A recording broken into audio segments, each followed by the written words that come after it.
स्वराज्याचे सरसेनापती संताजी घोरपडेंची ही समाधी आहे। मग त्यांनी त्यांचं शिर कापलं, ते जे संताजींचं शिर होतं ते त्यांच्या घोड्याच्या पुढं लावलं आणि ते शिर घेऊन हे नागोजी माने औरंगजेबाला भेटायला गेले। संताजींना हरवेल असा एकही सरदार औरंगजेबाकडे नव्हता। मोहीम संताजी घोरपडे यांच्या विरुद्ध आहे हे समजल्यानंतर तो मागे सरकायचा। या दत्ताच्या स्थानापासून हे ठिकाण अगदी 1 किलोमीटरच्या अंतरावरती आहे। आपल्या स्वराज्याच्या सेनापतींची अवस्था अशी असते। हा संताजी घोरपडेंचा असा समाधी स्थळ आहे। माझ्या मागे जी तुम्हाला आता दिसते ती कुठल्या सामान्य व्यक्तीची समाधी किंवा मंदिराचा काही भाग नाही आहे। ही स्वराज्याचे आणि मराठा साम्राज्याचे सरसेनापती, ज्यांना ममलकत मदार असं देखील म्हणतो। ममलकत मदार म्हणजे स्वराज्याचा आधार। या स्वराज्याचे आधार असणाऱ्या स्वराज्याचे सरसेनापती संताजी घोरपडेंची ही समाधी आहे। कृष्णा आणि पंचगंगेच्या घाटावर असणाऱ्या ह्या समाधीची अवस्था तुम्ही बघा। महाराष्ट्रातल्या एका महानेत्याची ही समाधी आहे आणि याच्याकडे बघून आश्चर्य वाटते की याच्यावर साधं छत देखील आज नाही आहे।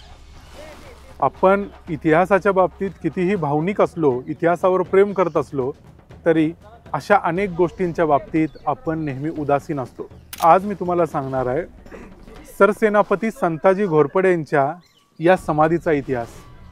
पण दुसरी महत्त्वाची गोष्ट तुम्ही लक्षात घ्या की स्वराज्याचे सरसेनापती असणाऱ्या संताजी घोरपडेंचा मृत्यू किंवा त्यांचं निधन या घाटावर कुरुंदवाडमध्ये झालेलं नाही। हा घाट नृसिंहवाडीच्या जवळ, तुम्ही तिकडं नृसिंहवाडी बघू शकताय। कोल्हापूर जिल्ह्यातलं नृसिंहवाडी हे शिरोळ तालुक्यातलं एक ठिकाण आहे। या शिरोळ तालुक्यात कृष्णा आणि पंचगंगा या नद्यांचा संगम आहे आणि या संगमावर ही सरसेनापती संताजी घोरपडेंची समाधी आहे। या समाधीचं एक वैशिष्ट्य असं आहे की संताजी घोरपडेंची ही समाधी इथं दिसत असली तरी संताजी घोरपडेंचा मृत्यू या ठिकाणी झालेला नाही। त्यांचा मृत्यू शंभू महादेवाच्या डोंगरात झालेला आहे। शंभू महादेवाच्या डोंगरात मृत्यू झाल्यानंतर त्यांची समाधी इथं कुरुंदवाडला या ठिकाणी कशी पोचली हा एक वेगळ्या प्रकारचा इतिहास आहे, जो आजपर्यंत तुम्हाला माहिती नसेल किंवा फार कमी लोकांना माहिती असेल।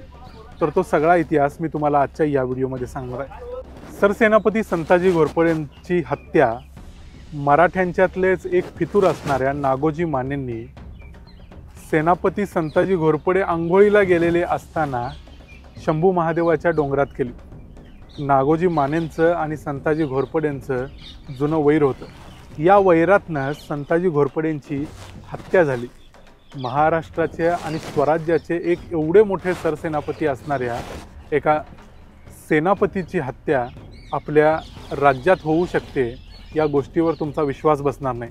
हे म्हसवडचे नागोजी माने संताजी घोरपडेंची हत्या करून थांबले नाहीत। हत्या केल्यानंतर त्यांनी, नागोजी माने हे मुळात होते औरंगजेबाचे सरदार आणि त्यांना आपण औरंगजेबाच्या सगळ्यात मोठ्या शत्रूला मारलं या गोष्टीचा अभिमान होता आणि म्हणून त्यांना औरंगजेबाला संताजी घोरपडेंचं हे शरीर दाखवायचं होतं की बघा मी संताजी घोरपडेंना मारलं। हे करण्याच्या नादात नागोजी मानेंनी काय केलं तर ते संताजी घोरपडेंचं संपूर्ण शरीर घोड्यावर टाकले आणि ते घेऊन त्या शंभू महादेवाच्या डोंगरापासून म्हसवडला येणारा जो रस्ता आहे त्या रस्त्यावरती एक कारखेल नावाचं गाव आहे, त्या कारखेलपर्यंत ते आले। कारखेलमध्ये आल्यानंतर त्यांच्या असं लक्षात आलं की एवढं सगळं शरीर घेऊन जाण्यापेक्षा आपण संताजी घोरपडेंचं फक्त मुंडकं कापायचं आणि त्यांचं शिर फक्त घेऊन औरंगजेबाला सादर करायचं। मग त्यांनी त्यांचं शिर कापलं आणि त्यांचं शरीर या कारखेल या ठिकाणी टाकून दिलं आणि ते जे संताजींचं शिर होतं ते त्यांच्या घोड्याच्या पुढं लावलं आणि ते शिर घेऊन हे नागोजी माने औरंगजेबाला भेटायला गेले। औरंगजेबाला जेव्हा ते भेटायला गेले तेव्हा औरंगजेब संताजी घोरपडेंचं ते शिर हातात घेऊन त्यानं बघितलं। त्याला अतिशय आनंद झाला कारण संताजी घोरपडेंनी औरंगजेबाच्या सर्व सरदारांचा पराभव केला होता। इतके संताजी घोरपडे हे महत्त्वाचे सरदार होते। संताजींना हरवेल असा एकही सरदार औरंगजेबाकडे नव्हता। औरंगजेबाच्या कुठल्याही सरदाराला एखाद्या मोहिमेवर पाठवला असता, तो मोहिमेसाठी तयार व्हायचा, पण ती मोहीम संताजी घोरपडे यांच्या विरुद्ध आहे हे समजल्यानंतर तो मागं सरकायचा. ही परिस्थिती तेव्हा महाराष्ट्रात होती. पण एवढ्या मोठ्या औरंगजेबाच्या शत्रूला आपल्याच स्वकीयांनी मारलं, मसवडच्या नागोजी मानेने मारलं. महाराष्ट्रात सध्या आपण छावा चित्रपटामुळे कोण फितूर कोण स्वकी याची चर्चा करतोय, तर महाराष्ट्राचा आणि स्वराज्याचा घात करणारा एक अत्यंत नीच असा शत्रू म्हणजे हा नागोजी माने होता. दुसरी गोष्ट, ज्यावेळी नागोजी मानेनं संताजी घोरपडे यांचं हे शिर कापून घेतलं आणि त्यांचं धड ज्या ठिकाणी टाकलं ते धड कारखेल या गावात टाकलं. कारखेल या गावात ज्या ठिकाणी संताजींचं धड पडलं तिथं देखील संताजींची एक समाधी आहे. कारखेलच्या एका शाळेच्या आवारात त्या समाधीचं स्थान आहे. दुसरी गोष्ट इथं अजून एक आहे जी ह्या समाधीच्या बद्दल येते. संताजी घोरपडेंचं शरीर कारखेल या ठिकाणी पडलं हे जेव्हा संताजींची पत्नी आणि संताजींचे मानसपुत्र असणाऱ्या नारो महादेव यांना समजलं, जे नारो महादेव इचलकरंजीचे संस्थानिक होते. नंतरच्या काळात या नारो महादेवांचं घराणं इचलकरंजीचं संस्थानिक झालं. हे नारो महादेव कारखेलला पोचले, संताजींच्या पत्नीला घेऊन. इतर घोरपडे घराण्यातले सरदार त्यांच्याबरोबर होते. हे सर्वजण मिळून कारखेलला गेले आणि कारखेलमधून त्यांनी संताजींचं शरीर घेतलं आपल्या ताब्यात. ते संताजींचं शरीर घेऊन ते कृष्णा आणि पंचगंगा नद्यांच्या या पवित्र संगमावर पोचलं, जे महाराष्ट्रातलं एक अत्यंत महत्त्वाचं तीर्थस्थान आहे. इथं शेजारीच मगाशी म्हटल्याप्रमाणे दत्ताचं स्थान आहे, नृसिंहवाडी. या दत्ताच्या स्थानापासून हे ठिकाण अगदी 1 किलोमीटरच्या अंतरावरती आहे. हा घाट 1 किलोमीटरच्या अंतरावरती आहे. असा हा जो संगम आहे, या संगमावर संताजी घोरपडेंच्या शरीराला या घाटावर या ठिकाणी संताजी घोरपडेंचे मानसपुत्र असणाऱ्या नारो महादेव यांनी मंत्राग्नी दिला. एक प्रकारे संताजींचं संपूर्ण शरीर नाही तर किमान त्यांचं शिर नसलेलं शरीर घेऊन त्याला अंत्यसंस्कार मराठ्यांनी केले आणि तो अंत्यसंस्कार या घाटावर झाला. म्हणून या घाटावर संताजींची एक समाधी आहे. मगाशी म्हटल्याप्रमाणे ज्या ठिकाणी शंभू महादेवाच्या डोंगरात संताजींची हत्या झाली तिथं एक संताजींची समाधी आहे. जिथं त्यांचं शरीर खाली पडलं कारखेलला तिथं एक समाधी आहे. आणि तिसरी समाधी संताजींची या घाटावर आहे. हा घाट एक वैयक्तिक मालमत्ता आहे पटवर्धन सरकारांची. नंतरच्या काळात या ठिकाणी संताजी घोरपडेंची समाधी झाल्यानंतर नंतरच्या काळात इथं अनेक वास्तू बांधलेल्या आहेत, तुम्ही बघू शकताय. हा संपूर्ण घाट बांधण्यात आलेला आहे. या घाटावरती अनेक इमारती बांधलेल्या आहेत. वरच्या बाजूला देखील सुब्रह्मण्य महादेवाचं मंदिर आहे, जे संताजी घोरपडेंच्या कापशीकर कुटुंबाचं मंदिर आहे. अशा अनेक गोष्टी या घाटावरती झालेल्या आहेत. पण या घाटावरती संताजी घोरपडेंची एखादी सुंदर समाधी असावी, एखादं मंदिर असावं, एखादं छत असावं असं नक्कीच महाराष्ट्रातल्या लोकांना वाटत असेल. कृष्णा पंचगंगा घाट मंडळाचे तुकाराम पवार आपल्यासोबत आहेत. या घाटावर जी संताजी घोरपडेंची समाधी आहे, या समाधीला रोज पूजा करण्याचं काम, तिथं फुलं वाहण्याचं काम ते गेली 40 वर्ष करतायत.